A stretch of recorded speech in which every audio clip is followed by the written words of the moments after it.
नैनीताल में rental bike के संचालन पर रोक लगा दी गई है और बिना हेलमेट पेट्रोल भी नहीं मिलेगा पेट्रोल पंपों में। इसके लिए हेलमेट होना अनिवार्य है। प्रशासन ने इसके लिए आदेश बाकायदा जारी कर दिया गया है। कारण ये माना गया है कि जो रेंटल बाइक हैं वो आसपास इलाकों में जाम की स्थिति पैदा कर रहे हैं और वो काफ़ी स्थितियाँ गंभीर स्थानीय लोगों के लिए भी और टूरिस्ट के लिए भी पैदा कर रहा है। हालांकि इन रेंटल बाइकों से टूरिस्ट अलग अलग स्पॉट पे जाते थे और उन से ही पर्यटन स्थलों पर जाके अपना पूरा दिन सफर करने के बाद वापस नैनीताल आते थे। हालांकि इसके लिए आधार हाईकोर्ट के एक आदेश को बनाया गया है। 2017 के बाद जिस तरह से उत्तराखंड हाईकोर्ट ने कहा था कि भाई जो 2017 के बाद की बाइकें हैं या टैक्सी बाइकें हैं वो मॉल रोड पर नहीं चलेंगी और उससे जाम का एक बहुत बड़ा कारण माना जा रहा था। इसके अलावा जो अन्य जो गाड़ियां थी टीबी नंबर की खास तौर पर उन पर भी उत्तराखंड हाईकोर्ट ने रोक लगाई थी। अब प्रशासन ने यह फैसला लिया है और हाईकोर्ट के आदेश को आधार बनाया है और यह कहा है कि इनका संचालन मॉल रोड समेत तमाम इलाकों में अब नहीं होगा, क्योंकि जिस तरह से हाईकोर्ट ने अपने आदेश में कहा था कि जो टैक्सी बाइक हैं वो 62 यानी 62 जो बाइकें हैं उनको अनुमति मॉल रोड पर चलने की रहेगी और इसके अलावा जो अन्य हैं वो नहीं चलेंगे।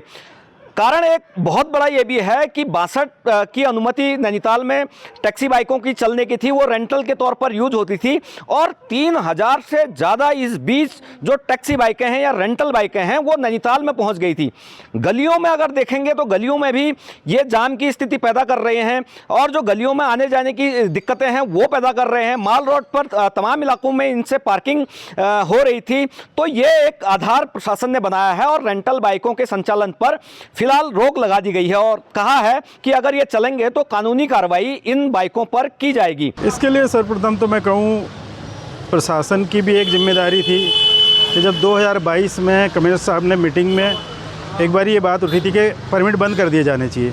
अभी तक भी जो कि है परमिट बंद नहीं हुए हैं और यहाँ के जो स्थायी निवासी हैं जिनको कारोबार की सख्त ज़रूरत है, जो अपना स्कूटी 1-2 स्कूटी बाइक लेकर के अपना रोज़गार चला रहे हैं, परिवार चला रहे हैं, अगर एकदम से इसको बंद कर दिया जाएगा तो थोड़ा गलत है, बहुत ठीक नहीं है ये।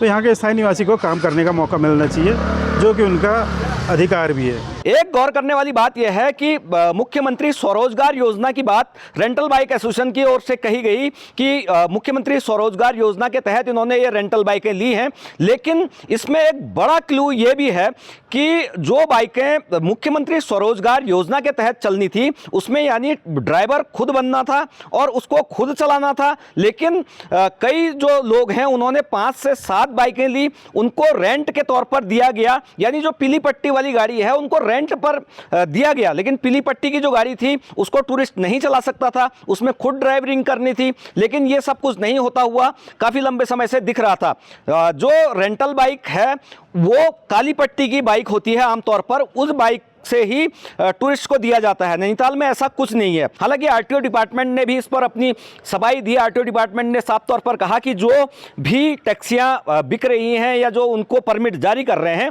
उसमें स्पष्ट तौर पर एक मोहर वो लगा रहे हैं कि ये नैनीताल में यानी नैनीताल की जो माल रोड है उसमें प्रतिबंधित रहेगी। और ये जो प्रतिबंधित वाला आदेश है ये अमूमन उत्तराखंड के तमाम जो आरटीओ कार्यालय हैं वहां से उन टैक्सियों पर लग रहा है जो नए तौर पर निकल रही हैं। लेकिन जिस तरह से बाढ़ आ रही है, शहर में जाम लग रहा है, इसके अलावा जहां तहां पर ये पार्किंग हो रही है, इससे एक बहुत बड़ा सरदर्द कैंचीधाम और नैनीताल में पिछले 1-1.5 महीने में बना है। तो अब एक आदेश जारी कर दिया गया है और कहा है कि इन सारी चीज़ों को नहीं संचालित होने देंगे। अगर कोई ऐसा करता है तो इन पर कानूनी कार्रवाई भी करेंगे, क्योंकि हाईकोर्ट में भी प्रशासन को अपना जवाब दाखिल करना है। Virendra Bisht, news page, Nainital.